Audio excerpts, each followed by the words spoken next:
Welcome back to another episode of the Lender Podcast. I'm Bryce Matheson, and as always, this episode is brought to you by Lender. Lender is a loan management software tool designed to help you with every aspect of your business, from origination to servicing to payoff. Lender helps you with document generation, helps you with collecting monthly payments, dispersing monthly payments to your investors, taking in new loan applications, giving your borrowers a portal that they can log into, giving your investors a portal that they can log into. Pretty much every aspect of everything that you do inside of your lending business can be done and facilitated through Lender. You can check that out by going to joinlender.com. That's LENDR, joinlender.com. Now, on to the episode. Okay, I really am embarrassed that it's taken me this long to get this episode out. These are the notes that I took at the Hard Money Bankers Mastermind in Atlanta back in November. And as I'm recording this, it is the middle of February 2026. So it's been about 4 months, and it's closer to the next mastermind event than it was months ago since we did this. So that is a little embarrassing because we're going to the next one in May, and I'll have a whole slew of additional notes and things with that one, but better late than never, right? So it's time to go through this. I picked up a ton of information at this mastermind, and I really do at every single event. And I think it's valuable that I share just the things that I'm learning, the things that other people are learning and takeaways, and the things that for me were, stuff that I want to implement into our own lending company. So without further ado, this is kind of a scattered list just because the way that the presentations work is everybody basically has about 30 to 45 minutes to get up and just kind of share whatever they want. And the format, as I've mentioned before in other episodes that I've covered, is brag, ask, share. And so basically you get up there and you brag about what are you doing well, whether that's some sort of technology that you're currently implementing or one process that seems to flow really well in your company, just something that you think you can do above and beyond what other people are doing and they would find useful. And so then it goes into share, just kind of talk about some of the things that you're doing that could be beneficial to the group. And then the last is an ask. And so essentially, what can the group help you with? Do you need help with your underwriting processes or evaluating a particular deal, or pretty much it's wide open. You can ask for whatever you need help with. I find too that the asks get shorter and shorter as the event goes on. So, the first couple groups are very collaborative and there's a lot of give and take and back and forth. And then by the end of the second day, maybe it's just because people are tired from going through the whole event and it's just like you're drinking from a fire hydrant, really. There's just so much information being thrown at you. But maybe it's just that by the end of the day, either you are really tired or you just have already gotten your questions answered, which I feel like that has happened to me many times. So anyway, all that to say, without further ado, I'm going to jump in. And this very much is a scattered list because it's just things that jumped out to me that I'm going to take and implement into our own lending company, but it may be less valuable for you. So take that with a grain of salt or whatever have you. Okay, the very first group that got up was David and Jeremy with Crown Capital Resources. They're based out of Texas, and they've got a fund around $40 million, I believe. And I kind of feel like associating with David and Jeremy, I feel like I'm sitting at the cool kids table in the cafeteria, right? Like these guys are doing something right. They're doing it. It's like it's a well-oiled machine. I love what they've got going on. And I love seeing how they've grown. Like even, I think it's been 2 years now that I've been in the group, and I've loved to see like their capital stack, but also their LTVs have dropped, which I think is really, really cool. So they always show this graph that shows the inverse relationship between their capital stack and the LTVs of their whole portfolio over time, which is so cool. I think that is so, so, so neat. Now, the first thing that I wrote down with David and Jeremy is something that I'm doing myself. So they said, we get 2 late payments and we start foreclosure. That's it. Just plain and simple. And that was something that I really took to heart because in the past I had been too I don't know, maybe they'll figure it out. And at the end of the day, borrowers never figure it out. And I am the one who is always left holding the bag. And I'm done with it. This is a business. We have processes. This is the default. And we start and we don't stop. 2 late payments, you go to default, we start the foreclosure process, and that's it. So that's something that I have implemented into our own lending company. And not necessarily that just because David and Jeremy brought this up, but it was like a good reminder to me that, okay, I need to be a little bit more of a tight ass. And that's not to say that like I don't give grace. I feel like I absolutely give grace where grace is due. But ultimately, if someone's going to default, you're never going to get that money back. You really are not. And so it's just best to start going down the process and just implement it and kind of be a little bit of a hard ass. So the other thing that they said too is one reason that they go so quick is because they're based out of Texas. And so it's a non-judicial foreclosure state. And so the foreclosure process can go really, really quickly. So the next thing that they talked about was they use a company called Aspen for third-party inspections. That was new to me. I had never heard of the company Aspen. And so I think one thing that I want to do is start leveraging a third-party inspector for draw requests specifically. So basically, they can be the bad guys. They go out and they say, yeah, we think that, your project is only 30% of the way done, but, you're a little bit ahead on your draw request, so we're not going to give you this one because, the project needs to keep pace with the amount of funds that you were drawing. And I like being able to put that on them and have them be the bad guy rather than borrowers come and be like, oh man, come on, like you can give a little bit more or whatever. Like not that I really have borrowers who do that, but it's just easier to deflect and be like, this is what the inspector saw. I have to go off, the words that they are given to me in this report. So I really liked that. The other thing that David and Jeremy are doing is something that I have not heard from any other lending company before. And what they are doing is they're building out what's called a sub-REIT. And I actually want to have them on the podcast because David and Jeremy can definitely go more in depth about what exactly this is. But it's really cool. It's really just a way to save taxes for their investors. And so by converting their fund into a REIT, you now take advantage of all of these like tax savings, and this gets passed on directly to their investors. Now, there's a huge cost with it. There's a lot of like legal stuff and compliance that goes into doing all of this different stuff. But again, it's a way to incentivize investors to invest more with you because of the 20% tax savings.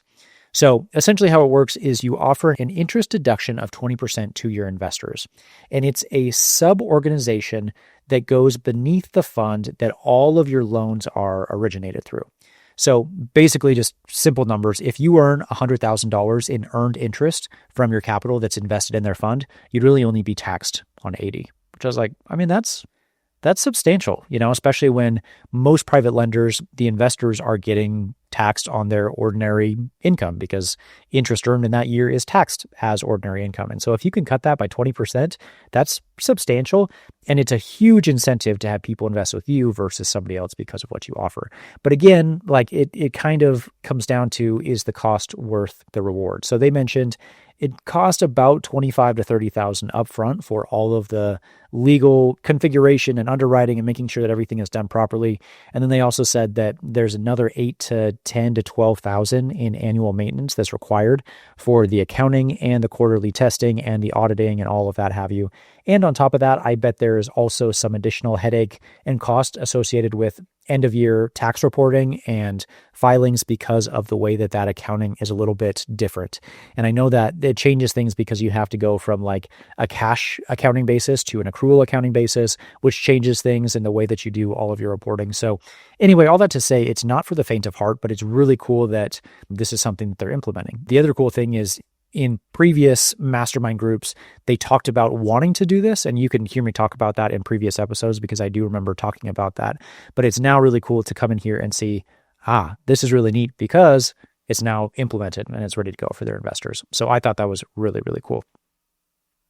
Now, switching gears, there was just one random comment by a guy named Flint, and he was in commercial lending for over 20 years. And he had a really good quote. He wrote down, he said, as smaller lenders, land loans are super risky. If you're going to do land loans, infill lots are the safest, but be super cautious just because of the current state of the economy. I really took that to heart as well. So infill lots are basically dirt lots that are inside of a planned like subdivision. There's other houses already there, and they're already like basically buildable ready. They're ready to go. They have power and water and everything stubbed in, and you can basically pull permits and you're ready to go. Oftentimes we will see people who will come to us and they'll request a land loan, but it's on like a 10-acre piece of land in the middle of nowhere. Those are super, super risky because there's not a lot of comps, And what happens if somebody does default? You take this back, cool, but it's going to be very difficult to liquidate. For us personally, we are only doing 50% LTV on land, like full stop, like no exceptions to that. We did a very small loan not too long ago. I think it was 3 or 4 weeks ago. And the total value of the lot was like $130,000. And so we did. We said, hey, you're going to have to bring $65,000 as a down payment. Is that okay? And they said, yeah, we totally get it. And so we have stuck to that. And that has been really helpful for us because I think that will help us to weather a storm in the event that something does go south. Luckily, knock on wood, nothing has happened yet, but I think that's something that we're definitely going to stick to. This may be helpful for some of you. Somebody mentioned that they are using Brick City for white labeled DSCR brokering of loans. And so if you're not familiar with what that is, you can offer DSCR loans just as like a loan product to your borrowers, and you can get a point or two or whatever, the fee is or the referral kickback is for brokering a DSCR loan to these lenders to these other brokers. And so they also mentioned that Deep Haven is another one of these, a company that you can reach out to, and Dominion as well as another, kind of white label DSCR. I personally have decided not to do this. I really just want to stay in my lane. And I found that whenever I go out to do a white labeled broker or a capital partner or something like that, I just feel like the underwriting gets in the way, and it's kind of just a headache that's, for me, is not really worth 1 or 2 points. A lot of people are like, well, yeah, you could do a $600,000 loan, and if you get a point or a point and a half, like you're talking about $6,000 to $9,000. And I get it. I totally agree where you're coming from. For me, I did it once or twice. I didn't like it. I know this is not true, but I just kind of felt like scummy. And I know that's like really dumb to say, but it just kind of felt like, ugh, I just don't like this. I don't like this model of like taking a loan in and then selling it off to somebody else. Like for me, this is very much a relationship-based business, and I want to have that communication with my borrowers. I want to offer a quality product, and I kind of just felt like a broker. That's all. I mean, that's all I was doing, is I was just taking this loan and selling it off to somebody else. And I just don't really care for that model. So I'm not saying that it's a bad thing to do. It's just something that I personally have decided not to do. So take that for whatever it's worth. Force-placed insurance is something that I signed up for just recently, within the last week or two. It's taken a good amount of time to go through and get their underwriters to approve me as like a vendor in their system. But I used, it's called Lee and Mason. Lee and Mason, Mason. And you can go to mortgagehazard.com. And so now if I have a borrower who defaults on their insurance, I charge a $500 force-placed insurance fee. And then on top of that, I also put a little placeholder inside of Lender that I say like insurance, and I just put $1. So I know that when the payoff is getting generated, I can go and look at that and be like, oh yeah, that's a placeholder. I need to go back and see exactly what that dollar amount was. So I can log into mortgagehazard.com, log into my account, and then I can see what that, per diem is or what the dollar amount is and add it to their payoff. Somebody else mentioned that SUI, which is Southeastern Underwriters Insurance, is for force-placed insurance. And they say they charge anywhere from like $375 a month plus the per diem for the loan. One reason I went with Mortgage Hazard is because there was no like base monthly cost. The only cost or fee that you have is if you have an insurance policy through them, and you can add and remove that anytime you want. So I liked that model. Okay, another thing that I picked up was I need to start doing an investor newsletter, either monthly or quarterly. And I think I'll just start with quarterly. But I've had a couple of investors, capital partners, who have mentioned like they just want to know what's going on. And inside of Lender, I give all of my investors full access to our loan tape. And like they can go in anytime they want. They can see the loans that we're doing. They can see pictures. They can see details on the loan, the rate, whether it's been extended or not, if there's a payoff coming soon. All of that data they can see inside their investor portal. But I do find that people don't often go in there and look at it. They just really don't care. Now, I think I just need to be a little bit more proactive and just write a simple quarterly update and be like, hey, this is what we're seeing in the market. This is what we're seeing with our portfolio. Maybe defaults are a little bit up. Maybe defaults are a little bit down. There was a guy in the group who showed a copy of his PDF that he sends to all his investors with tons of data. I was like, oh my gosh, this is amazing. And so the guy in the group, he was under like Avalon Capital. So anyway, if that's a value to you, I'm happy to send you a copy of the PDF that he sent me. And it's really, really cool. It just shows like 6, 7, 8 different graphs on his investor report, which also shows, like their capital and their outstanding balance and their performance and all that, just kind of the standard jazz. But they showed just tons and tons of data over the whole portfolio. And so I was like, this is slick. I need to add something like this. So that's one thing that I'm going to implement, is just doing a quarterly newsletter. And it doesn't have to be long. It doesn't have to be like super crazy detailed, just a couple paragraphs with, this is what we're seeing and this is how things are looking. So okay, another gal got up in the group. Her name is Deb, and she went over Forecasa, which I thought was really interesting. If you're not familiar, Forecasa it's a service that you can pay for. I think it's anywhere from $700 to $1,000 a month. What they do is they go out and they aggregate a bunch of data from a lot of different sources, but primarily like county public record. And so the cool thing is you can go through and you can search through Forecasa and you can look and see basically who your competitors are. Like you can look up your borrowers' names and the LLCs, and you can see when was the last time they closed a loan, and when they did, who did they close it through? And so basically you can see if your borrowers are using you or another lender, and you can use that to also basically scalp and steal other borrowers from other lenders in your area if you know who they are. And you can also see basically where do you rank like in the state? Like, are you the top 10% of lenders? Are you the top 5%? Are you like in the bottom 50 or whatever, So just a lot of data. So it shows lender by market size, which I thought was cool. Individual deals, you can go in and see like, I know that this address or this property closed. Who was the lender on that deal? And then you can sort by lender and see who all the borrowers are. So very cool. You can also see the investors on the assignments if they're available. And you can also see the ownership history. The other thing that it offers is it also does contact information for borrowers. So there's like a built-in skip tracer, which was really cool. And then another person mentioned that there was a competitor to Forecasa that goes by the company name of Elements. I don't know anything about Elements, but just something that was mentioned. They also mentioned that it shows, Deb called it the naughty list, right? So she goes deeper and she says, it goes more than just the LLC. It pushes through to the underlying borrower as well. And it's super simple to just, in our industry at least, it's super simple to just start a new LLC in the event that like you go through a foreclosure or you have some sort of like negative derogatory mark on an LLC. You could just start another LLC and that has no history whatsoever. So she said she kind of likes this naughty list because it drills down to the underlying borrower and skips past the LLC, which is really cool. Now, one counterpoint or argument to this is I did talk to somebody else who uses Forecasa, and they said, yeah, it was cool, but ultimately it just showed me that my borrowers use me as their lender. And I thought that was kind of interesting. He basically said, like, I kind of have a corner on the market and I know who my borrowers are and they all use me. So I got Forecasa. I looked up all of my borrowers and come to find out they use me as their lender. So for him, it was not that valuable. So take that with a grain of salt. I also noticed that a lot of people will sign up for the service, basically pull all the data, and then it kind of loses its value. And, where it is $700 to $1,000 a month, it's a good chunk of change. And so if you're not getting immediate value out of it, or 1 to 2 or 3 new borrowers every single month, it may not be for you.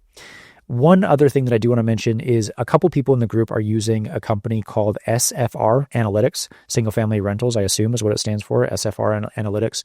Basically, it's the exact same data as Forecasa, but their interface is kind of ugly and not as good. So if you want a cheaper alternative, you might go with SFR Analytics. If you want the full, like detailed, beautiful user interface platform, I would probably go with Forecasa.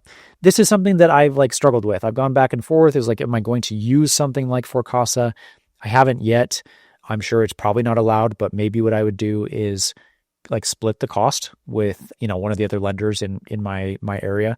We're kind of all buddies. Like we share deals, and it's not like this territory, like predatory, like, hey, these are my borrowers kind of a thing. It kind of feels like people hop around based off who's got capital or not. Your market may not be that way. Anyway, all that to say that I'm sure it's against their terms of service, so maybe this isn't allowed, but you could maybe share that cost with somebody else. So, okay, this was really cool. Josh, if you're listening, I picked this up from you, but I thought this was really interesting. So Josh, another member of the group, he got up and he was like, I don't know, man, I kind of don't feel like I have anything to contribute, but I got a lot out of his share session. So one thing he does is he uses a service called Boomerang DM, and it was really cool. It basically sends out a monthly mailer with a coupon to a restaurant in that area. So Boomerang DM, it costs $1 per mailer that you send out. And you can pull this list from, a PropStream or a ton of other like data aggregation services. And then what it does is like you just specify your market, and you're like, Josh, for example, lends and lives in Nebraska. And so he says, put a coupon for a local restaurant in Nebraska, and the service does it all. And then it just sends out a mailer, says, hey, FYI, like I'm Josh, this is what I do. And here's a $10 off coupon to this pizza joint or whatever. I thought that was really cool. I thought that was really, really innovative and something that not a lot of people are doing. And it's just one of those things that nobody else is doing. And so you really stick out. You get this mailer and like, oh yeah, dinner is on us tonight, or dinner is heavily discounted because of Josh. And it just kind of keeps you front of mind. So I don't know. I thought that was really, really cool. Another thing that came up was, and I had never understood this before, but Chris and Jason with HMB, they talked a lot about how they pay their investors weekly. And I never understood it. There was a big confusion, and I kind of always disagreed. I thought this was a really dumb way to do it. Now I understand. So one thing that they do is they say, hey, we pay our investors weekly. And so in my opinion, I was like, what? Like, so you owe your investors $1,000 and you break it up into $250 chunks. So you send them one every 4 weeks. That's not how it works. What happens is with the size of their portfolio, they have a good chunk of monthly payments or fees or late fees and things like that come in later or after the bulk. And so let's say, for example, you have all your investors, you have 75% of your monthly payments that hit on time. So it takes your payments and it allocates it to all the investors. And so you do a notcha at your regular interval and you pay your investors the chunk that they're owed. But then there's another group or wave of like NSFs and late payments that get paid. And so that might be another 15%. And so those 15% will get carved up into, the investors that are owed. And then they will pay their investors with another notcha file for like a little trickle that's owed. And then week 3 comes in and there's a little tiny bit that's left over. And then usually by week 4, there's maybe like a couple bucks, if anything, left over. That makes more sense to me. I didn't understand that before, but basically what they said, when you pay your investors 4 times a month, you now like are front of mind and they really like getting pinged every single time they earn money. Now I completely understand. I get that. For me, this doesn't really apply, but I still think that it is a valuable snippet of information to share with the group. For example, we have a fund. And so there is no trickle. There's no like way for us to break it up and do it in, week 1, week 2, week 3, week 4, like they do. We just pay our investors a flat rate based off however much they have invested with us. But I still thought that was valuable. And I think the core principle is being front of mind and always updating your investors and notifying them when they get paid, because the more they get those paychecks, the more they remember and they're like, I need that dopamine hit, and they will give you more capital. So I thought that was pretty cool. Okay, the next section was with Shane Powers. You may remember an episode or a podcast that we did with him. It's probably been at least 6 months now, but he goes over a lot of the advertising and the marketing strategies that he's doing with HMB.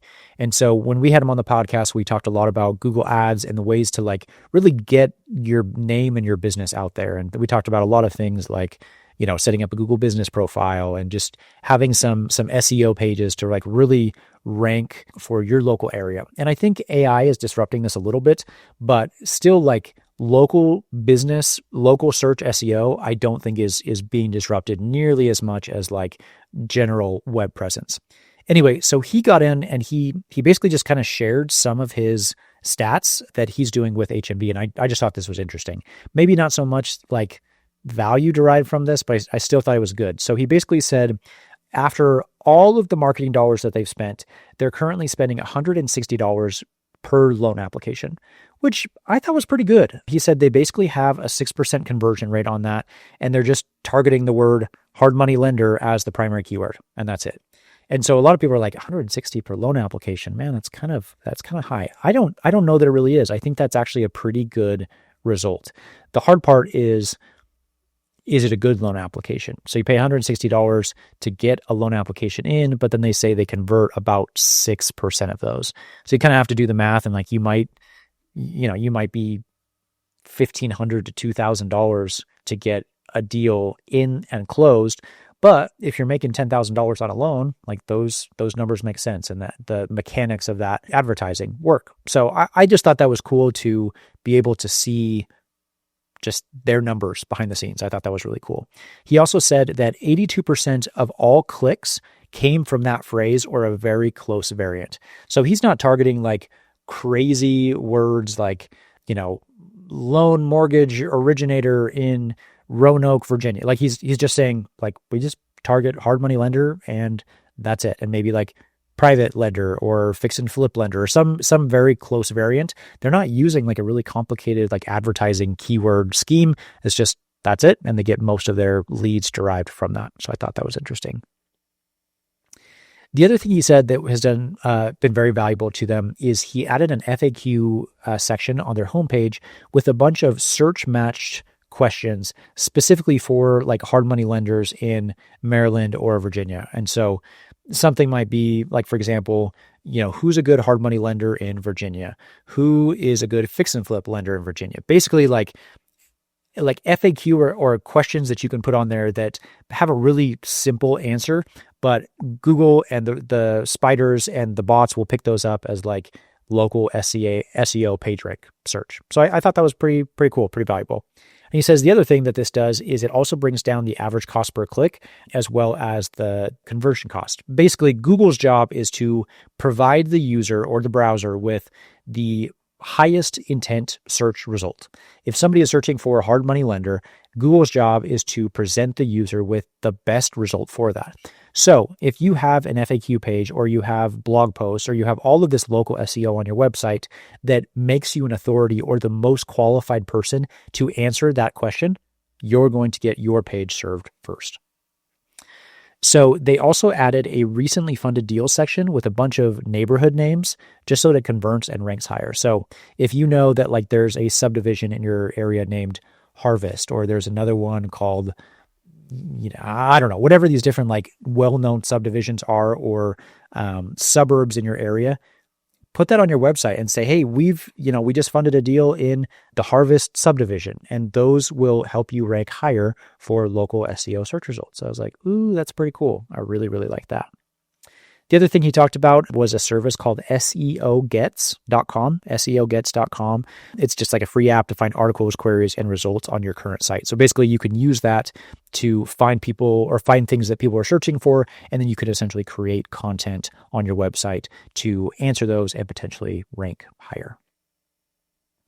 Everything at the moment, he says on their website, has a CTA or a call to action of book a call. It's not like this back and forth of like, when are you free, or send them a text. Is like, no, the primary action is book a call. There's not a submit a loan application. There's not a get a free quote. There's not a, there's just right now people are so fickle and they really want to work with somebody who is like a close relationship. And so he said their call to action on everything, book a call. That way the person essentially who calls them the fastest and gets them the results that they want the quickest, that's who's going to get the deal. And so he says that's really what's working right now. Otherwise, people are busy. People fall through the cracks. They're not going to respond to a DM, or like maybe you send them a PDF with a quote, but like whatever. It's really easy to overlook that. Whereas if you get someone on the phone right then, right there, you can usually convert that. So I thought that was cool.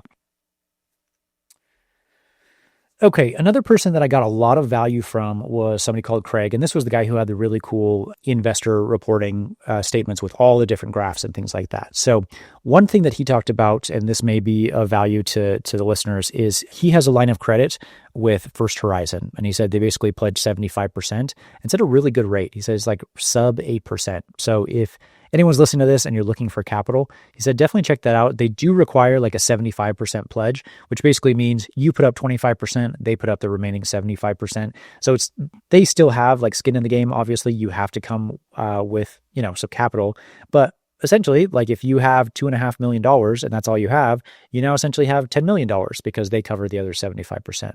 So I have not personally looked into this, but if you are, that might be a good resource for you. I don't know if they're like geographically like restricted on where they can do. I don't know if it's nationwide. I don't know anything other than just that's who he used and that's what he mentioned. So I wrote it down. The other thing that I thought was really interesting is he has something called loan loss reserves. And basically what they do is they charge 5 points, which admittedly is a lot. But what they do is they take one of the 5 points and they just store it away for a rainy day and they put it in their loan loss reserve account. And so this is essentially just like a little piggy bank that can go towards foreclosures, legal fees, a short sale potentially if you have to do something like that. It was really cool. I really thought that was a neat idea. And like intuitively, duh, right? Like everybody kind of does this, like just prepare for a rainy day. And it's essentially just have a savings account is what he's saying. But I don't know. I liked the way that he conceptualized that as like, we charge 5 points, we take one, we put it aside. And then when something happens, not if, when something happens, we've got the money there to cover it. So I thought that was cool. One of the cool things that he mentioned that he was doing on his investor statements was he showed originations and payoffs by quarter. And I thought that was cool.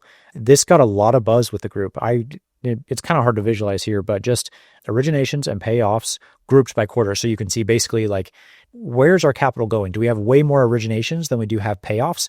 And so it just kind of shows you like, kind of like a health metric on the economy. It's like, when the economy is really good, you have a lot of turnover. You have a lot of, and usually turnover is a bad term. In this case, in our industry, turnover is good. We want to have loans that pay off and then we recycle that capital out, right?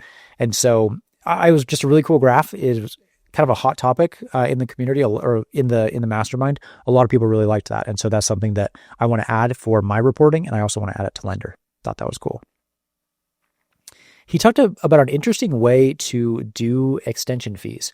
He said, instead of doing like just a flat extension fee where it's like, you do a 1 point every 90 days or 1 point every 180 days or whatever, what he says is he just bumps his interest rate up to 18%. And that way the borrower feels a little bit more pain as opposed to like having the extension fee tacked on to the loan payoff or whatever. They don't feel that pain. Whereas if you have monthly payments and all of a sudden your payment goes from $2,500 a month to $3,200 a month, you're like, man, I have got to get this thing gone and sold. And it just kind of creates that urgency. Whereas a lot of people, like extensions do, just go to the back end of the loan, the payoff, and people don't feel that sense of urgency. Now, again, you have to be careful with like usury laws and is this allowed? I don't know. But I thought it was really interesting. He had some other good stuff, like I talked about on his investor statements. He showed a graph about like how leveraged they are. I thought that was really cool and maybe a good thing to show to your investors. The other thing he talked about is he has an automated proof of funds letter for borrowers on his website.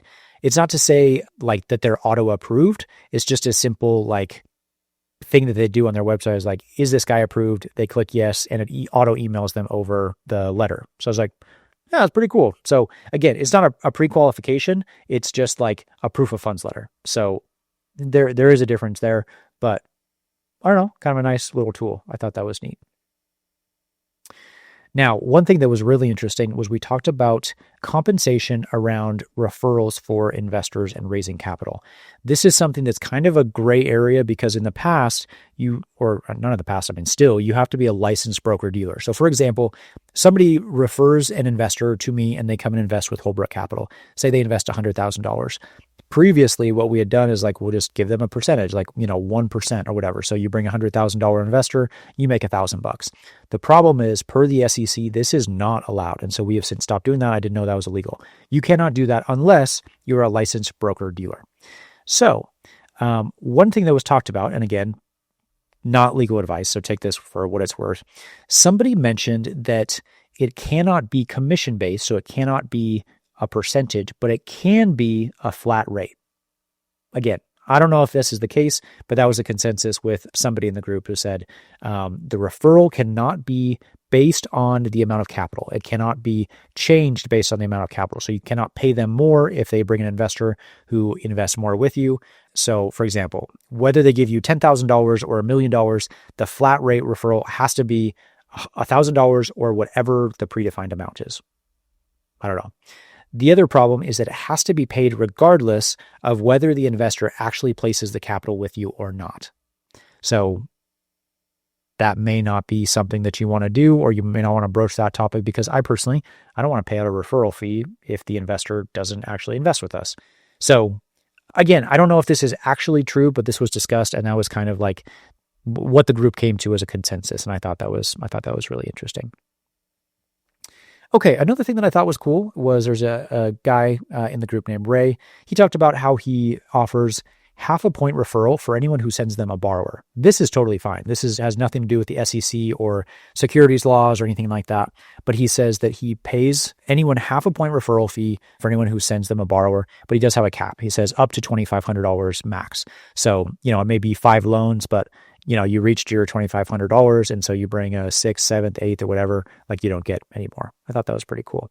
He also talked about some of like the cutesy creative like investor texts that they changed based on the holiday. I thought that was kind of cool. So I can't remember exactly what the quote was, but he said something to the effect of, the holiday is scary, but one thing's not scary is the money that just landed in your bank account, or whatever, something stupid like that. But I thought that was kind of fun. Okay. Last thing, or maybe a couple more things. I got up and I did my presentation, and I was kind of embarrassed to ask this, but I thought it was still a good thing, so I'll share with it. So one thing that I asked in my presentation was, I don't understand why the group is so anti-seconds. Like, basically the consensus of the group is you don't do any second position leans. And I kind of like, is that something I really want to do? I've done seconds in the past and they've turned out okay, assuming that the collateral is there, right? Like, you want to make sure that the total cumulative LTV on the loan does not exceed like 65% or whatever your rule is. You want to make sure that they're like very low leverage. But if that's the case, it could be, in my opinion, a good loan or a safe loan to do. So I asked the group, I was like, why is the group so anti-second position? And what they talked about was basically it prevents you from being able to do a deed in lieu. And so rather than going to foreclosure, like if you have a second or a third or a fourth position lien behind you, you can't do a deed in lieu. You can't take this back because there's somebody else on this deed. And so it doesn't do you any good. The hard part though is there's nothing that really prevents that. Like, I don't know if my borrowers are going and placing a second behind me. I tell them that they can't. It's in my paperwork and it can trigger a default. But the difference between like what's in paperwork and what people actually do is very different. And also, most of the time, people don't even read the paperwork. They don't care. They sign it, they get their loan, they move on. But I still thought that was really interesting. I was like, I get it now. So we've stopped doing seconds. We only do first position, and I now understand. So hopefully that's helpful. Okay, 2 other things that I picked up, and then I will wrap this up, but I thought this was cool. There's a guy in the group named Jeff, and have you seen on Facebook those posts, and they're like, it's just an image post, but it's got like a rainbow colored background and then just like some bold white text on it. It's usually people like asking for recommendations on a mechanic or like best pizza joint or something like that, right? I'm sure you've seen those on Facebook. What he did was he said they ran some Facebook ads, and their highest performing Facebook ads were one of these posts. So what they did was they went to Facebook, they did new post, and they like said, hey, I'm looking for like a good private lender or whatever. And they typed it out, and then it shows the preview of what your post is going to look like before you actually post it, right? And then what they did was they screenshot it, and then that is the ad creative that they use for pushing out all their Facebook ads. And they said it converts so well because it's so flashy, but it also feels so native and integrated to the Facebook platform that it doesn't feel like an ad. And so people click on it. And I was like, oh my gosh, that is brilliant. So I haven't done that yet, but I think that was one really cool takeaway. Last thing that I took from the group, and kind of anticlimactic, but somebody mentioned nwccinc.com, and it stands for like Northwest something, whatever inspections. I don't know what it is, but again, nwccinc.com is who they use for inspections. And he was saying it comes out to be like $175 per inspection. So the other one that I mentioned, which was, let me look up my notes here. Aspen. Somebody mentioned Aspen for third-party inspections. I don't know what they cost, but this other one mentioned he's like about $175 per. So anyway, those were all of the notes that I took for the mastermind group this past November in Atlanta. I got a lot from it. The other thing that I kind of like makes me a little sad, maybe is the right word, is every time I go, I learn less and less, which like I think is probably a good thing, right? Just means like, oh, cool, I'm becoming a better lender and I don't need as much instruction, and I'm not making, like, these big takeaways.